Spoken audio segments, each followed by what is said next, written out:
अस्सलाम वालेकुम। उम्मीद है सब खैरियत से होंगे। आज हम अपनी ट्रेड्स का रिव्यू करेंगे कि हमने जो इस 2026 के अंदर अब तक जितनी भी अपनी स्विंग ट्रेड्स की हैं उसका क्या रिज़ल्ट आया। मेरी एक आदत है कि जब भी मैं कोई भी ट्रेड एग्जीक्यूट करता हूँ तो मैं उसको पोस्ट कर देता हूँ अपने ट्रेडिंग व्यू पे, ताकि मेरे पास डाटा क्रिएट हो और मुझे पता चल सके कि जो मैंने ट्रेड्स ली थी वो किस बेसिस पे ली थी, क्या उनके एनालिसिस थे और किस बेसिस पे मैंने ट्रेड करके मेरा क्या रिज़ल्ट आया था। तो अब चलते हैं कि ये मैंने 27 अप्रैल को ट्रेड ली थी। अब ट्रेडिंग व्यू पे पोस्ट करने का जो सबसे बड़ा फ़ायदा होता है वो ये होता है कि आपकी जो ट्रेड है वो रियल टाइम आपके TPSL को हिट कराती हुई नज़र आती है, जिससे आपको क्लियर डायरेक्शन नज़र आती है कि आपकी क्या गलती थी और मार्केट ने उसके बाद क्या परफॉर्म किया है। GBP CHF के अंदर मैंने अपनी जो कम्युनिटी थी, ये सारी जो ट्रेड्स जो आपको यहाँ पे शो होंगी ये सारी कम्युनिटी ट्रेड्स हैं जो कि हम अपनी कम्युनिटी में शेयर करते हैं। वो एक प्राइवेट कम्युनिटी है, तो उसके हवाले से भी अगर कोई जानना चाहता है तो ज़रूर वो हमें इनबॉक्स या नीचे कमेंट्स में पूछ सकता है।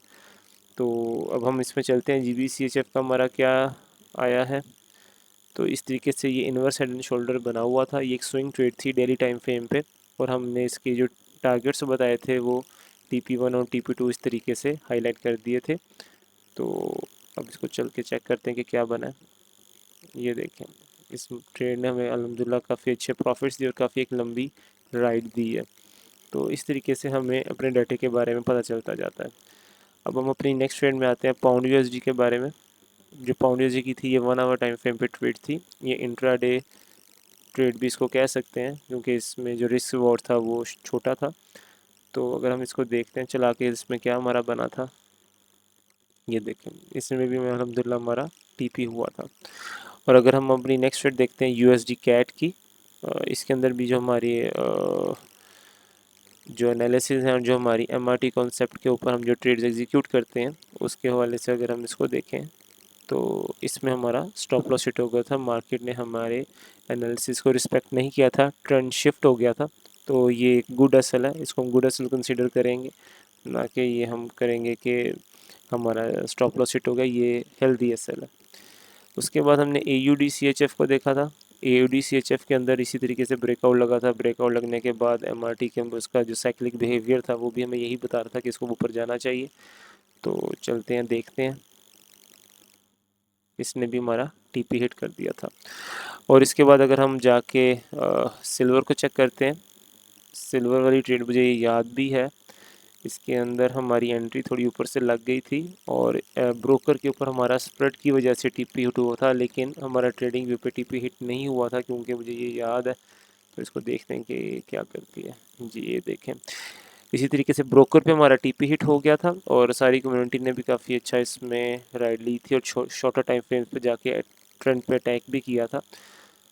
तो ये इस तरीके से ये ट्रेड थी। उसके बाद हमारी US ऑयल को हमने शॉर्ट किया हुआ था। ये भी 1 आवर टाइम फ्रेम पे स्विंग ट्रेड थी, इसमें रिस्क रिवॉर्ड अच्छा था। तो इसको देखते हैं, इसका भी हमारा TP हिट हुआ था। और लास्ट हमने एक छोटा स्कैल्प किया था पाउंड USD पे लंदन सेशन पे, वो भी देखते हैं। उसने भी हमारा TP हिट किया और उसके बाद मार्केट ने अपना ट्रेंड को शिफ्ट कर दिया। तो ये फ़ायदा होता है जब आप अपने डाटे को मेंटेन करते हैं, तो आपको ये पता चल जाता है कि कहाँ पे आपकी गलती थी और कहाँ पे आपने इम्पल्सिव एंट्री ली थी, इमोशंस में आके एंट्री ली थी, और कहाँ पे आपने अपने रूल बेस पे एंट्री ली थी। स्टॉप लॉस होना, TP होना ये एक डिफरेंट बात है, लेकिन आपकी जो एंट्री है वो सही तरीके से एग्जीक्यूट होनी चाहिए। तो इस तरीके से हम अपनी जो ट्रेड्स की मॉनिटरिंग करते हैं और उसको फॉलोअप करने के लिए अपनी ट्रेड्स को इस तरह से सेव कर लेते हैं ताकि हमें पता चल सके कि हमने किस तरीके से अपने आप को ऑडिट करना है। बाकी जो करंट हमारी ट्रेड्स कुछ चल रही हैं वो नैस्डैक पे चल रही है। हमारी नैस्डैक पे हम शॉर्ट चल रहे हैं। अभी हमारी जो ट्रेड है वो ड्रॉ डाउन में है।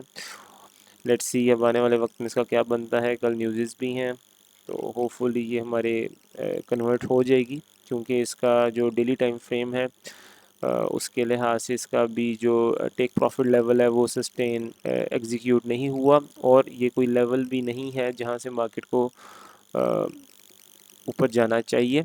हाँ, ये फिब लेवल ज़रूर हो सकता है, लेकिन नैस्डैक जो है उसका जो साइक्लिक बिहेवियर कहता है वो ज़्यादातर फिब लेवल्स को रिस्पेक्ट नहीं देता, ये सपोर्ट एंड रेजिस्टेंस के ऊपर ज़्यादा अच्छे तरीके से परफॉर्म करता है।